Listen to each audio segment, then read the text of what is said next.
Okay, we continue now with a woman who had to learn how to find peace following the death of her husband. Victoria Schmidt shares lessons learned with her help book, Finding Solitary Contentment, Ways to Handle Grief and Embrace a New Life. And welcome, Victoria. Oh, hi. Happy to be here, and I'm delighted to have me on your show today. Oh, well, we're certainly glad to have you on. Let's talk about what made you decide to write this book. Actually, you've written another one, too, but both of them are books about moving forward with your life.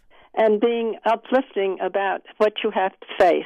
Well, what happened with me was my husband was dying of Parkinson's disease, and it was a long journey. It took me 5 years, and I wondered, as I was taking care of him, it was a difficult time. As I was taking care of him, I knew that I had to do something when he left me.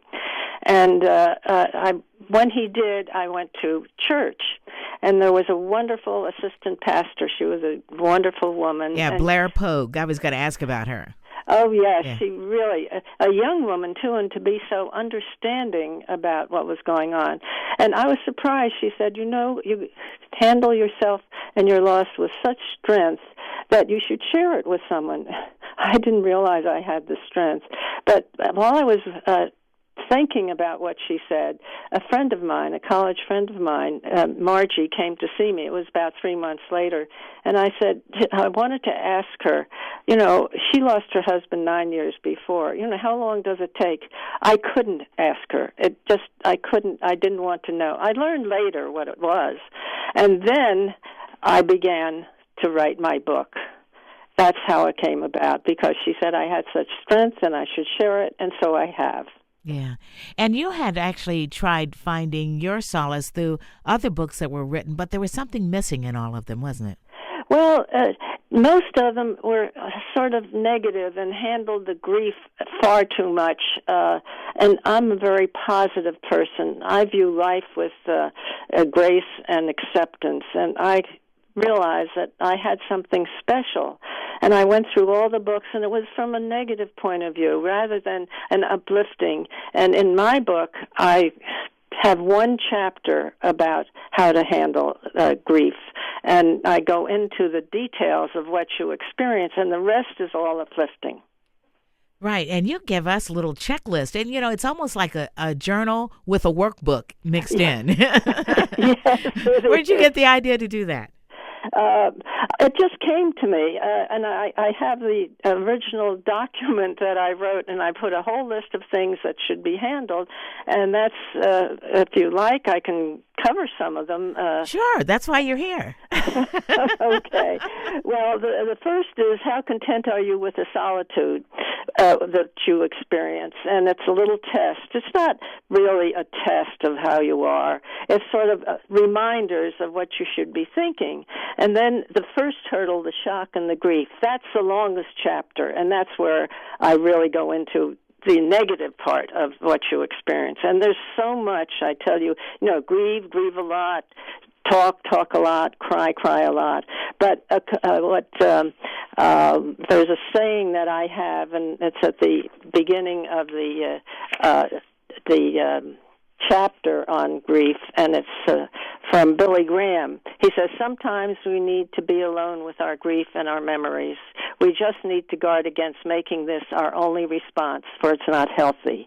And that, I was so amazed to find that, because that's exactly what I feel. And if you like, I can go on to a few other chapters. Sure, but I even more so than that, the one thing you said, and this is basically what your book is about, is really finding peace within yourself to even move along to the other things. And sometimes that's the hardest thing. That is the hardest thing. And though I've interviewed people and I've written a book, I still find more things that I could include in the book. And what I find is that so many people are not ready to take on going on and finding peace. And I feel you have to spend time with yourself, meditate, and be ready and accept the fact that you must go on, because if you don't accept it and you continue to grieve, you will never find it. And that's what I have found, and also finding a pursuit with a purpose. And that's my books are my pursuit with a purpose, which takes me further and has me help others.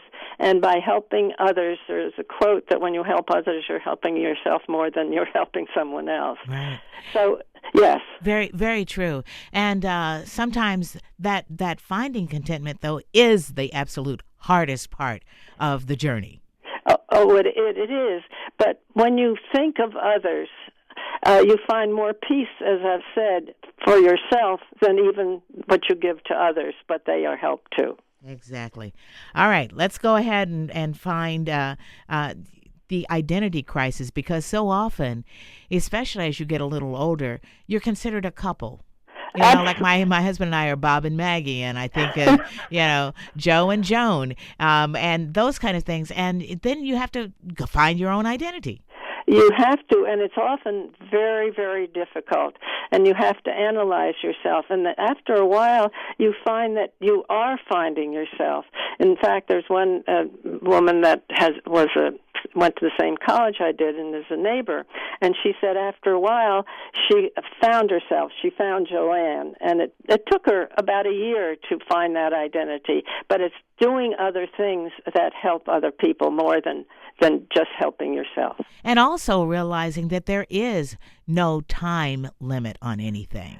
It's however long it takes, but don't let it go too long at the same time. That's right. And as I was writing my book, I learned a great deal. I had two externs that from my college that were learning from me, but I learned a great deal from them, and that's when I turned my book around. I just had chapters in the beginning, and they made me realize they didn't realize how they were helping me and my book, that it takes a long time, and it takes a longer time for some than for others.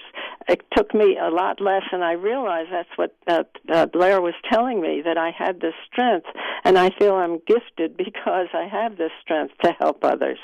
But it does take longer for some than others. Yeah. Once again, we're talking with Victoria Schmidt. Her book is Finding Solitary Contentment, Ways to Handle Grief and Embrace a New Life.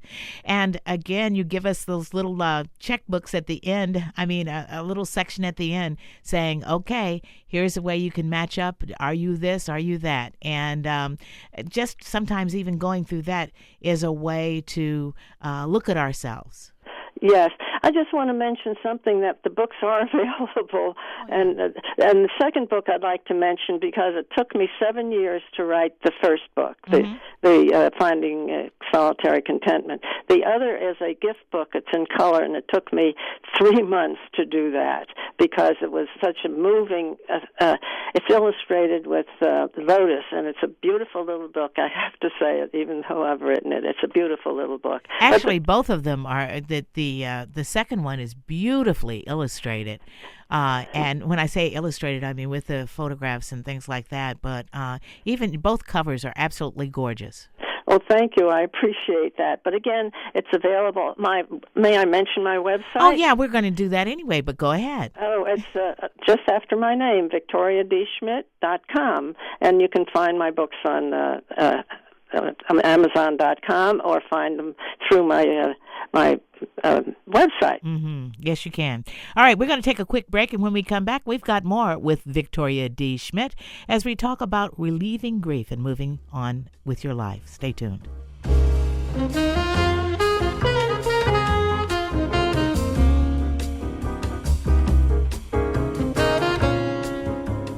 We'll be right back with more conversation about today's hottest topics right after this short break.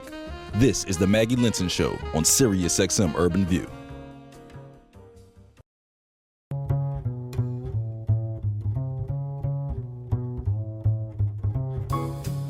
And now let's join Maggie Linton on Sirius XM Urban View, Channel 110. Well, welcome back. We continue our discussion on finding happiness after loss with Victoria Schmidt. She has 2 books out. The first one, Finding Solitary Contentment, Ways to Handle Grief and Embrace a New Life. And a second one, Remembering the Loved Ones You Lost as You Walk the Lotus Garden.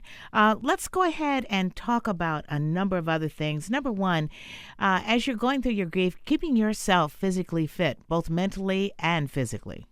Yes.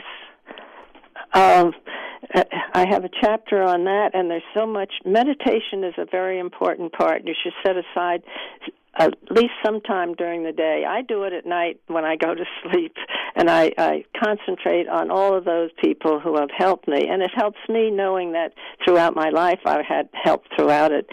And I suggest that one does a lot of meditation.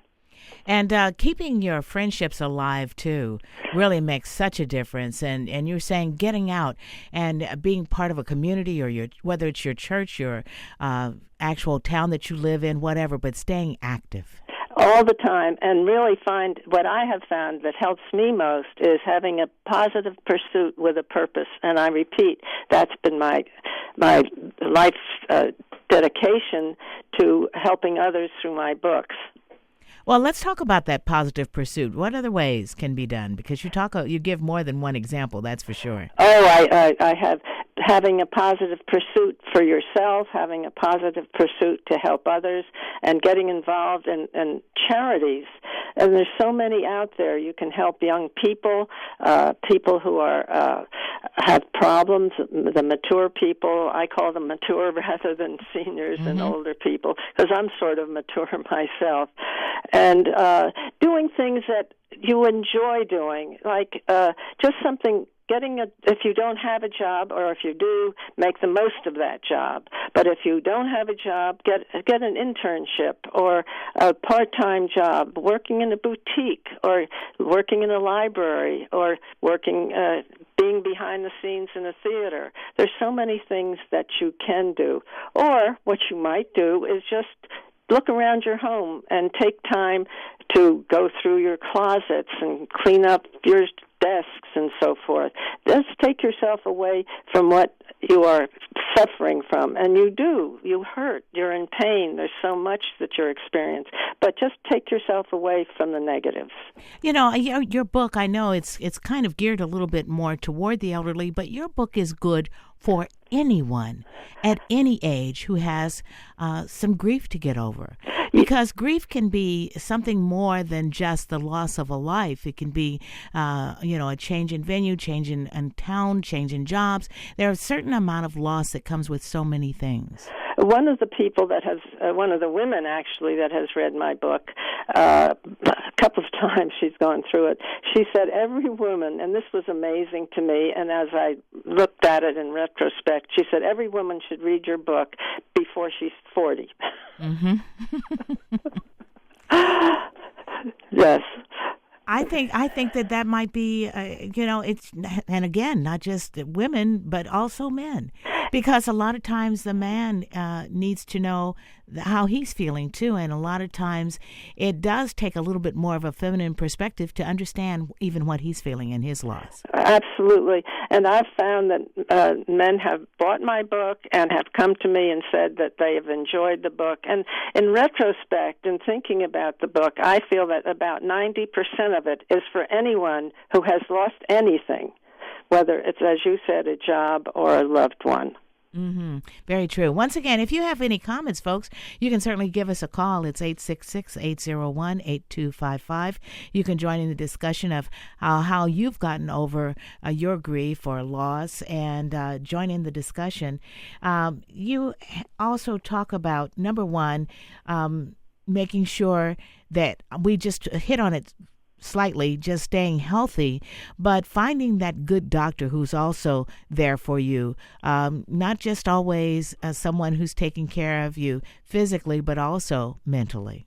Absolutely, and it's important to make sure that whenever you feel something that's negative in your body, make sure you go to a physician and then find one and get an alternate analysis or diagnosis, because taking care of your body is the most important thing, and your mental health as well. And if you find that you're not getting over your grief as soon as you can, find a professional.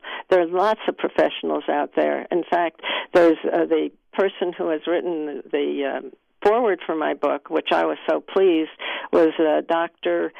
Dominique Fari, who's the executive director of the Academy of Grief Counseling. You also talk about developing a good relationship, and it can just be a friendship too with a male companion, because sometimes the males, again, have a different perspective than females do too. Absolutely. When my husband left me, a young man came to visit me, and we got to be very good friends, and he really helped me through my grief, and he was a transition to my living alone. And that can be a hard part, too, and knowing when it may be time to move on. And when I say that, changing where you live to something either smaller or different, and maybe even changing towns. Yes, that's something I feel very important about. However, I feel, and I devote a whole chapter to this, take your time. Mm-hmm. Don't make a move before you are absolutely ready. I have examples in my book of women who have done it more quickly and have been hurt by it. So just take time until you feel your health is in good condition, your finances are in good condition, and you feel that you're ready to make the move. Yeah. You mentioned that. I have a very close friend, older lady. She's in her 80s now, and when she lived in a big house, 4 bedrooms, 3.5 baths, that kind of thing. And her daughters, who nobody lived in town, kept saying, "You got to move." And she said, "I'm just not ready." And, a year and a half, almost 2 years after her husband passed, she was ready. And now she's just thrilled to be in the retirement community where she is. Well, I'm not in a retirement community. I'm in a community, and I'm enjoying it so much. I had a big house, and then I had another big house, and now I'm here.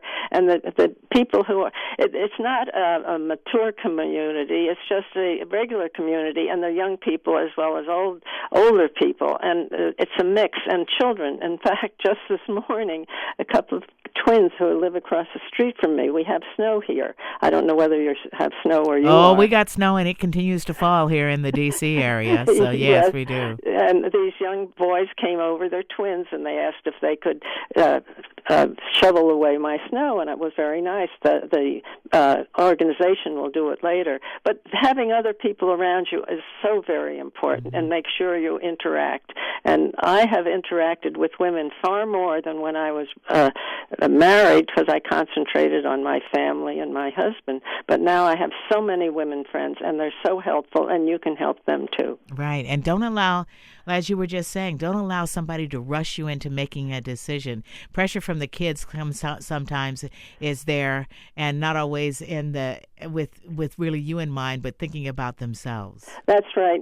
And it's important that you make your decisions and always listen to what other people say, particularly your children. But hear what they say, but make your own decisions. Right, yeah. And I again, your book is so positive. Let's talk a little bit more about remembering the loved one you lost, which is a second book that you have written, that you wrote quickly. Yes.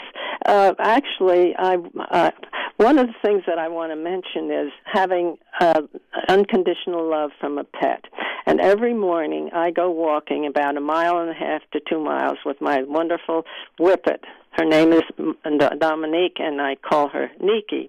And as the thought came to me to do a book about remembering my husband, I thought of the lotus for some reason. And every morning when I went out for my walk, I would remember things about my husband, and I would get 2 or 3 statements of poetry, and that's how my book evolved, because I was alone with my puppy, but I had time to think, And that's how I came up with my book. Yeah.